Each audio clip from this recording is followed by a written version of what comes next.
हां तिकडेच उभी राहा, 2 मिनिटात आलो. लायसन दाखवा तुमचं. साहेब 1 मिनिट. हॅलो. हॅलो अरे बोल ना. भाऊ, जरा नाक्यावर आलेलो बायकोला घ्यायला. अरे पोलिसांनी पकडले, हेल्मेट नव्हता घातलेला. जरा बोल ना त्यांच्याशी. सांगतो, पण तुझ्याशी बोलायचं आहे. हां बोल ना. अरे तुला आणि माझ्या सर्व मित्रांना माझी आठवण केवळ अडचणीच्याच वेळेला येते का रे? गेल्या आठवड्यात माझा वाढदिवस होता. कुणीच मित्राने फोन नाही केला, कुणीही विश केलं नाही. अरे साध्या दिवाळी दसऱ्याला पण फोन करत नाही कोण. मागच्या महिन्यामध्ये मी हॉस्पिटलला ऍडमिट होतो. तुला माहित तरी आहे का रे? फोन सोड, साधं कोणी मला भेटायला देखील आलं नाही. कुठं मारामाऱ्या झाल्या की कर दिलीपला फोन, काय अडचणी आल्या की कर दिलीपला फोन. कधी साधी विचारपूस करायला नाही का रे करू शकत तुम्ही दिलीपला फोन? आम्ही पोलीस पण माणसंच आहोत रे. 24 तासाच्या ड्युटीमध्ये आम्हालाही वाटतं आम्हाला कुणी मित्रांनी फोन करावा आणि फक्त विचारावं, कसा आहेस रे मित्रा.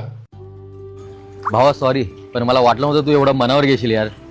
पण तुला एक गोष्ट नक्की सांगतो, परत तुला असल्या फालतू गोष्टी कधीच कॉल नाही करणार. म्हणजे ज्या निमित्ताने तू मला फोन करायचा आणि आपण बोलायचो, आता तेही बंद करणार? अरे भावा तसं नाही आहे, फक्त असल्या फालतू कामासाठी फोन नाही करणार आहे. आणि आजपासून मी सगळे नियम पाळणार आहे. आणि आता तर तुझ्या बर्थडेला, दिवाळी, दसरा सगळ्याला तुला विश करणार आहे. आणि झालंच तर ईद आणि क्रिसमसला पण विश करणार आहे. आणि तू स्वतः वैतागशील की एवढा फोन करतोय मला म्हणून. दे फोन त्यांना, मी सोडायला सांगतो. थांब, नको आता. आता जा लवकर, वहिनी आणायला, नाहीतर रात्रीचं जेवण मिळायचं नाही. साहेब फाडा पावती. मी तयारच आहे.